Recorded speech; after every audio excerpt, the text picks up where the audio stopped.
नमस्कार जी, सभी दर्शकों को, एनडीटीवी के सभी दर्शकों को परिसिंघानिया का प्रणाम।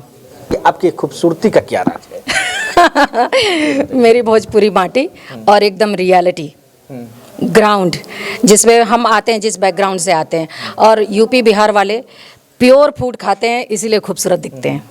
बोला जाता है कि भोजपुरी के लोग इतना सुंदर नहीं होता, लेकिन आप एकदम मक्खन की तरह है। नहीं, हमारे यूपी बिहार के लड़के लड़कियां बहुत खूबसूरत होते हैं, बहुत मेहनती होते हैं, और सबसे बड़ी बात, बहुत ही सॉफ्ट दिल के होते हैं और अच्छे होते हैं, इसीलिए खूबसूरत होते हैं। अच्छा, ये बताइए कि आप भोजपुरी के सभ्यता को कैसे बना के रखे? आप देख सकते हैं, साड़ी पहनी हुई है, माथे पे बिंदिया है जिसको टिकुली बोलते हैं ना? हाँ जी, टिकुली बोलते हैं। माथे पे आंचर है, हाथ में चूड़ी है, लेकिन आज के डेट में ये सारा चीज़ विलुप्त होते जा रहा है भोजपुरी से।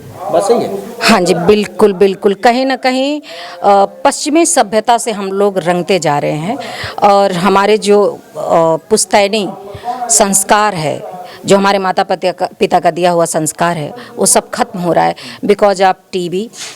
और जितनी हम कह सकते हैं कि आजकल हम कहते हैं कि बच्चों को पढ़ाना चाहिए, लिखाना चाहिए, लेकिन हम कहीं ना कहीं संस्कारों से दूर करते जा रहे हैं, और ये जिम्मेदारी हमारी बनती है, यानी हमारे माँ बाप की बनती है।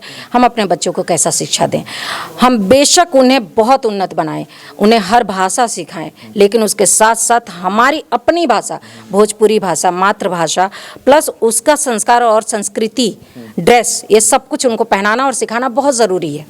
नहीं तो कहीं ना कहीं इससे बहुत दूर चले जा रहे हैं। अच्छा, ये जो फैशन कहाँ से उत्पन्न होता है? Theatre, as a theatre? नहीं, फैशन थिएटर से नहीं उत्पन्न होता है।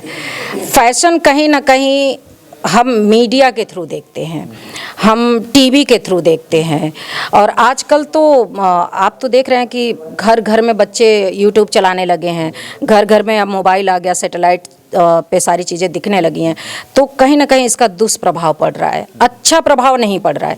अच्छा पड़ता तो बहुत अच्छे कंटेंट आते। अभी तो मैं यूट्यूब के और बहुत सारे चैनल्स के मैं कंटेंट देख रही हूँ, तो बड़ी शर्म आती है कि क्या फैमिली इस चीज़ को रोकती नहीं है? बच्चे इस तरह के गंदी हरकतें कर रहे हैं, गंदे ड्रेसेस पहन रहे हैं, और सबसे गंदी चीज़ पे मैं आपका ध्यान ले जाना चाहूँगी कि लड़कियों को मैं देखती थी कि हाँ, ड्रेस पहन के डांस कर रही हैं या कम ड्रेस पहन के डांस कर रही हैं। आजकल मैं लड़कों को देख रही हूँ कि दाढ़ी मूंछ में लिपस्टिक लगा के डांस कर रहे हैं, ड्रेस पहन के डांस कर। लौंडा नाच हुआ करता था, हमारा संस्कृति था जिसपे हम फरुआही लौंडा डांस देखा करते थे, लेकिन लौंडा डांस में भी अगर लौंडा डांस कर भी रहा तो दाढ़ी मूंछ रख के नहीं करता था सर।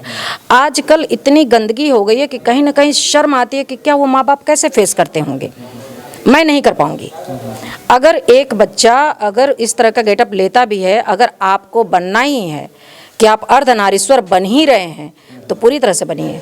आधा अधूरा ज्ञान बहुत खतरनाक होता है। या तो आप नारी बन जाइए, या आप पूरी तरह से किन्नर बन जाइए। गेटअप में आप गेटअप लेते हैं तो एक प्रॉपर लीजिए। आप इस तरह से गंदा मत कीजिए, माहौल को ख़राब मत कीजिए।